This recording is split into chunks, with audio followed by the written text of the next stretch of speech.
আসসালামু আলাইকুম বন্ধুরা, শুভরাত্রি। আমি আগে ওই কথাটা বলেছি, আওয়ামী লীগ এমন একটা দল ভাই, বাংলাদেশের পক্ষে ছিল না কখনো, বাংলাদেশের বিরোধী ছিল শেখ হাসিনা আওয়ামী লীগ। তার কারণ আবার আপনারা প্রমাণ পেয়েছেন আজকে। দেখেন, আওয়ামী লীগ এমন কোনো জায়গা নাই ষড়যন্ত্র করে নাই যে। এখন তারা সম্পূর্ণ ব্যর্থ হইয়া এখন ভারত দিয়া তারা শুরু করছে আবার।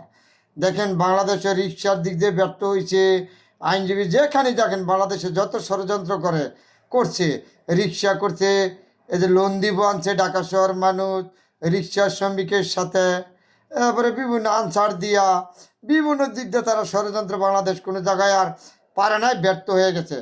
এখন ভারতে বৈশা আজকে ওখানে একটা রাজ্যের একজন মুখ্যমন্ত্রী মমতাজ বানু, উনি নিজে বলিছে জাতীয় সংগীত কেন বাংলাদেশে কি হয়েছে, বাংলাদেশে কোথায় কী হয়েছে। বাংলাদেশে আমরা হিন্দু ধর্ম, খুব বৌদ্ধ খ্রিস্টান সকলে আমরা মিলেমিশে চলতেছি, এমন তো কিছু হয় নাই।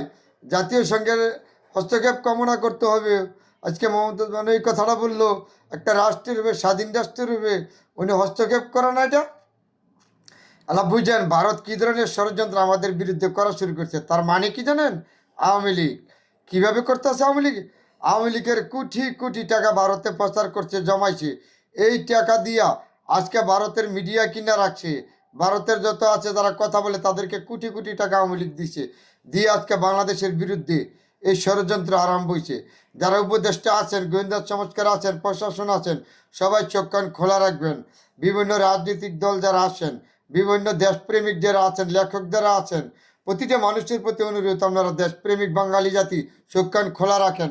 তারা আমাদেরকে আরও আঘাত করবে।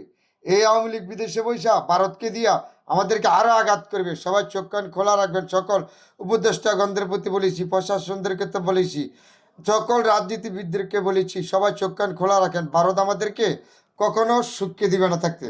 কারণ এখানে আওয়ামী লীগ কোটি কোটি টাকা ভারতে প্রচার করছে। এই টাকা দিয়া আজকে তারা ভারতের মিডিয়া কিনে নিছে। ভারতের মিডিয়া বিভিন্ন জায়গার থেকে তারা স্টেনে একটা হইলো, এই দেশের ভিতরে জানেন না, কয়দিন আগে রিপোর্ট দিছে না, বাংলাদেশে কখনো আগের থেকে এখন শান্তিতে আছে, কোনোটাই তারা বিশ্বাস করে নাই। ভারতীয় মিডিয়া অবিতর মিথ্যা প্রচার করে যাচ্ছে বাংলাদেশের বিরুদ্ধে। মানে কি জানেন? এটা আওয়ামী লীগের ষড়যন্ত্র। আওয়ামী লীগ তাদেরকে কোটি কোটি টাকা ভারতে পাচার করছে। এই টাকা এই মিডিয়াদেরকে দিয়েছে, ভারতীয়দের পিছনে খরচ করতেছে এই বাংলাদেশের বিরুদ্ধে, ইউনিট সরকারের বিরুদ্ধে, বাংলাদেশ জনগণের বিরুদ্ধে। তবে বাংলাদেশে যারা জনগণ আছেন সকলে চোখ কান খোলা রাখেন। যারা আছেন রাষ্ট্রীয় পরিচালনা করতেছেন তারা সবাই চোখ কান খোলা রাখবেন। গোয়েন্দা সংস্কার, প্রশাসন, বিডিআর যারা বর্ডারে আছেন সবাই চোখ কান খোলা রাখবেন। যে কোনো মতো ভারত আমাদের উপর আরও বেশি আঘাত করবে, সবাই সজাগ থাকতে হবে। রাজনীতিবিদ, শিক্ষক, যত সুশীল সমাজ আছেন সবাই, এই দেশটা আমাদের, এই লাল সবুজের পতাকা আমরা জীবন দিয়ে হইলেও রক্ষা করব। 30 লক্ষ মা বোনের বিনিময়ে আমরা দেশ স্বাধীন করেছি। আজকে এই দেশের পতাকা আমরা রক্ষা করবো, দেশকে রক্ষা করব।